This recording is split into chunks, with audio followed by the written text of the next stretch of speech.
This is a drug addiction horror story, so listen up. So back in the day, I used to live in a high rise. It was a crack house, high rise. It had like 7, 8, 9, 10 or 11 stories. I was on the 7th story in a little apartment that was a studio apartment. So basically you would walk into my house. Directly to the right, there was a little kitchenette with a refrigerator, a sink, and a little counter, okay? Then you would walk forward. That was the main room, okay? The studio part. Then there was a little room to the right past the kitchen that had a bathroom and another room. So it was like a studio with a room connected.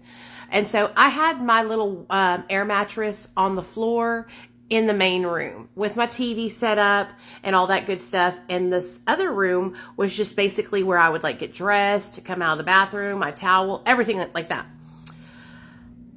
My husband, when I met him and we first started dating, his parents would not let me move in with him. I wonder why. And so I had to get my own place. And that is where I got a place at. And my husband would come stay the night with me, a lot of nights, but he was still living at his parents' house at this time.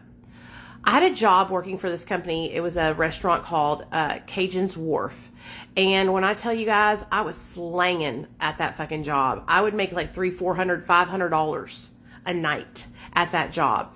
A lot of the times they had me running the patio. So I would have to go up multiple stairs, very small, tiny wooden stairs, and go up with these big ass trays full of food, full of drinks, everything. And I could do it with my motherfucking eyes closed, high on Xanax bars and methadone. Okay? Anyways, keep on going.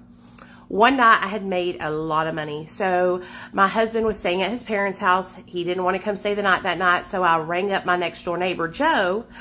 He was like a 55-year-old black crackhead. And we loved to kick it and smoke crack all night long when I would make a lot of money. So I was like, yo, homie, I'm going to get dropped off. Wait for me downstairs. Walk me up. So that way I don't have to walk up alone because it was really spooky there. So, of course, his motherfucking ass was downstairs waiting for me because he couldn't wait to get some crack rocks. So we jumped in his Honda Accord, went to the dope man, got us some crack rocks, and then came home and was smoking the crack rocks. Now, I had never really smoked crack that was good until this night. And when I tell you I took a blast, and it was like ring, ding, dong, ring-a-ding, ding, ding, dong, keep the heads ringing. I was like, okay. I barricaded us in the house. I fucking pushed my dresser, my TV, my air mattress, everything in front of the motherfucking door. And the door was about this far from the ground, so I could see there's a crack. I could see underneath it. And do you want to know what I did? I laid there with my head on the floor, flushed so I could see through that crack, waiting to see if the cops were going to bust our door in for probably like 4 hours. Finally, Joe talked me into unbarricading the door and letting him leave, so I allowed it.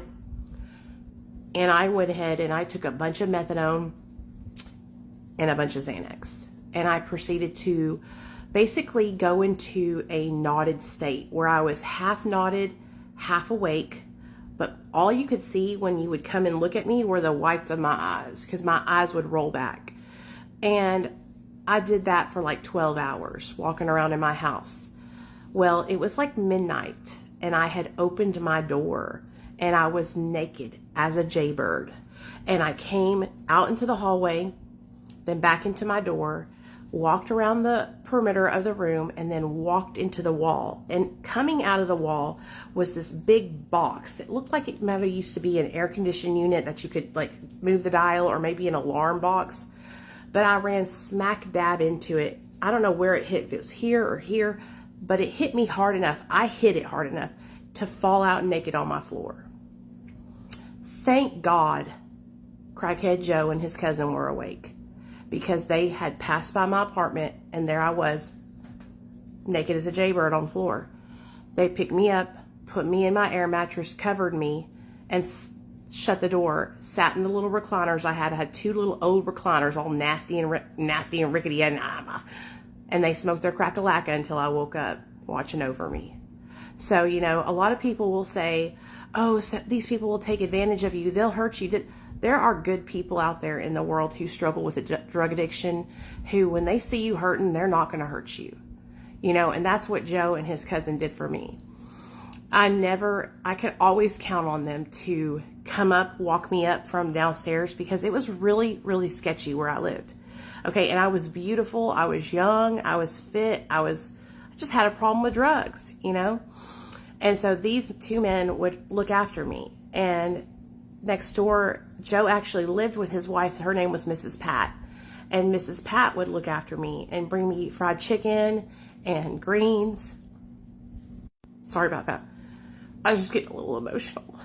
You know, there was many opportunities where people had a chance to get over on me and hurt me, and they didn't. They loved me and they looked after me. So just because a person uses drugs, you know, it doesn't mean they're a bad person. And I didn't really intend to take this story in this direction, but it kind of ended there. So yeah, that's the story of me knocking myself out, being fucked up on a lot of drugs.